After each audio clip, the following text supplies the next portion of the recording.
Hello, we're going to pick up in chapter 2 with two dogs in a trench coat go to school. These dogs seem pretty mischievous, so let's see what they get into today. Waldo and Sassy knew their plan was foolproof. They had been practicing it for years, really, what with their ongoing desire to have the humans hang around all the time. We're going to do a double slink front and back with supplemental hand licking and preventative shoelace untying, said Waldo. Got it, said Sassy. And I'll be ready to block the door.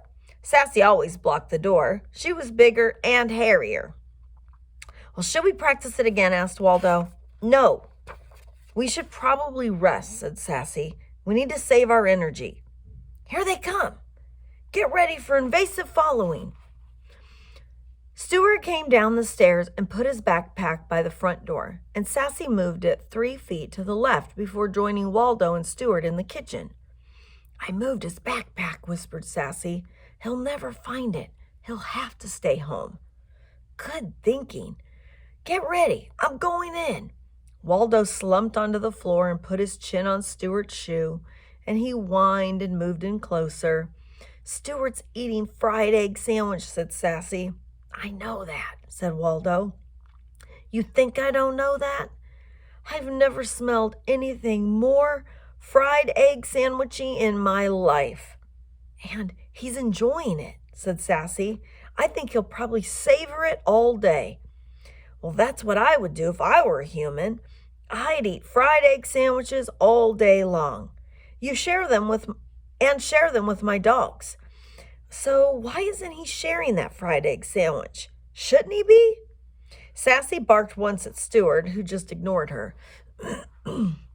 You're getting distracted, said Waldo. Hey, he's done. Wait, already? He's getting up. Evasive maneuvering. Evasive maneuvering. This is not a drill. Shoelaces, backpack, crying, sad eyes. Hamburger! Block the door. What do you mean hamburger? What? You said hamburger. No, I didn't. Why would I say hamburger? Well, unless you think Stuart's got a hamburger. I don't think so, said Sassy. I only smell fried egg. Well, they should eat hamburgers for breakfast. They should eat hamburgers for every meal. Why don't they do that? Oh, now I'm hungry. Oh, me too. Oh, listen. Oh, breakfast! The dogs ran to the kitchen to the sound of kibble filling their bowls. They get distracted very easily. 2 minutes later, the dogs looked up and realized the house was quiet. Too quiet. Oh, they managed to escape again, said Sassy. Well, how? Said Waldo. How do they do this every day when we're there blocking the door? Sassy raised a furry eyebrow at Waldo. But not while we're eating, they're not. Oh, right. Oh, they got us with the breakfast distraction. So what do we do? Asked Waldo. Well, every day, they escape. And Stuart goes to that horrible place where he does nothing all day, and the parents go somewhere that leaves them smelling like printer ink and sticky notes and bad coffee. I just don't understand. Why would they want to leave? Why would they choose to leave this house and go to these awful places? Could be that we're missing some of the facts. No, I'm sure that's not it, said Waldo. I think they're being hypnotized. I think they're being put under a spell. But that just doesn't make any sense. Oh, sure it does. Don't you see? We have to save them from the evil overlord who is controlling their brains. Don't forget about the work that we have to do here, too. We just can't leave. Can't we, though? Said Waldo. Why not? Who would protect the house? Well, what if there are squirrels? Or those, what did you call them? Imminent intruders. We can get up early, said Waldo. We can protect the house for the hour before breakfast and then save our humans from the evil overlord. We'll be back in time for dinner. Okay, said Sassy, walking slowly around the room, just checking the windows and thinking. Well, Say we do that. Let's just say we can save Stuart at least. How? How do we get out there? Well, I really think my airplane plan is a good one, said Waldo. No. Well, a drone might work. No. A police car? No. Hot dog cart? Maybe. No, wait. No. We could just follow Stuart to school. What? Just follow him? Yeah, just wait until he leaves and go after him. You know what? That's actually a really good plan. Now, can I have an airplane? No. So chapter 3, except following a kid to school. If you're a dog, it isn't so easy. They got through the doggy door easily enough, but then they were stuck in the backyard.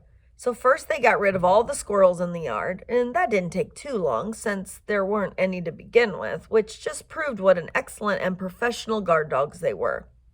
They spent 5 minutes trying to jump over the fence and another 10 minutes of Waldo lecturing Sassy about why it is important that my airplane plan would have been better. They dragged all the patio furniture together to make a ramp, hoping to run like a gazelle.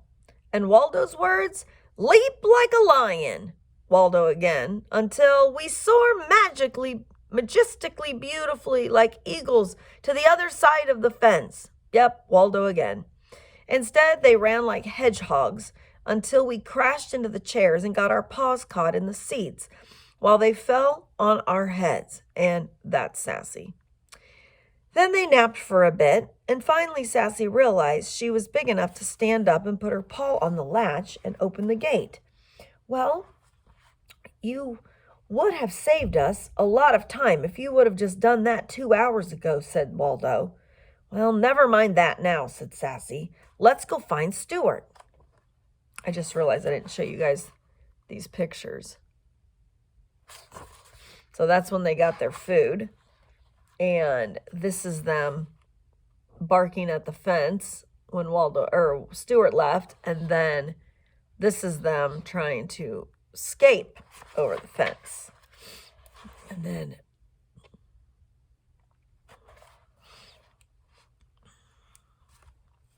Stuart had gone to school hours ago, and of course, but his scent was still easy enough to track. And in a few minutes, they were at the front door of a big brick building with a sign out front that said, B. Arthur Memorial Elementary School and Learning Commons.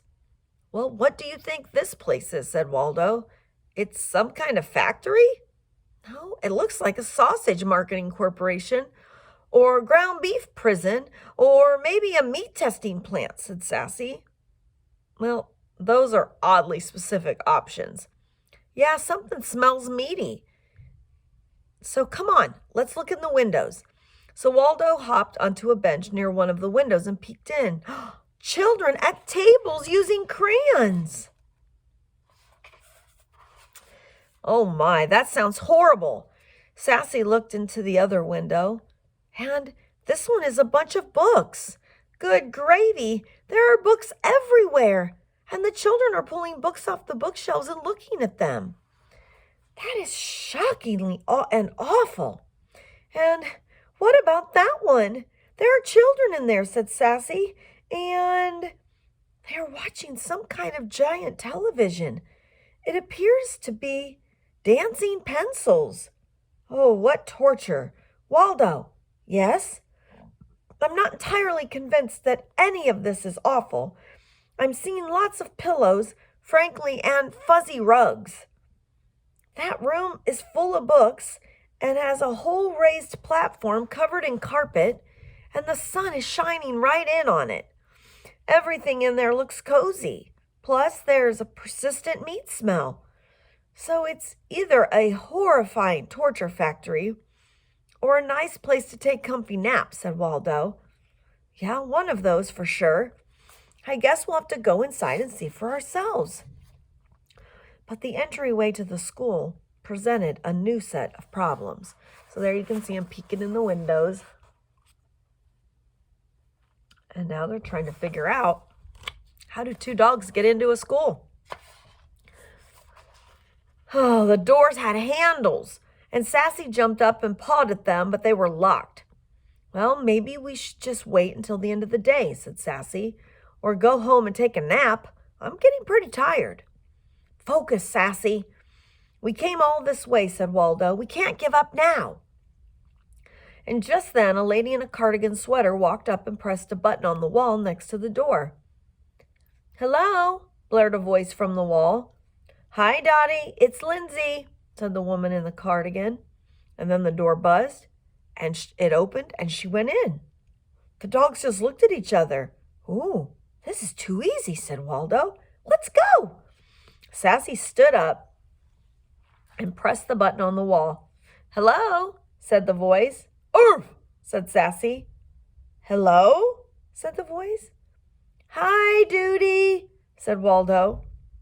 What on earth just happened? Asked Sassy. Just get ready to open the door. But the door never buzzed. Instead, a short lady, opened the door and stuck her head out. What are you dogs doing here? Who was here with you? She said. Shoo! Go on now. Just go home. And the dogs just stared at her. Another lady, this one tall and stern, showed up behind the short lady. What's going on, Dottie? Asked the tall lady. Well, someone tried to get buzzed in, but they kind of sounded like a robot or a child. So I came out here and all I found were these two dogs. We don't have time for dogs, said the tall lady. Dogs, leave. So there's the lady that came to the door, the first lady, to shoo them away. Before they knew what they were doing, Waldo and Sassy were halfway home. Ugh, I don't like it when alpha humans boss me around, said Sassy. I'm not strong enough to disobey. And she just sat on the sidewalk. Well, you're not even strong enough to make it all the way home, said Waldo. Look at you. Come on, get up. We've got work to do. I have a new plan. Well, first, you need to tell me when you learned to talk like a person. Well, that's all part of my plan, said Waldo. So there, we're going to end at chapter 3 for now. And maybe pick up in a little bit.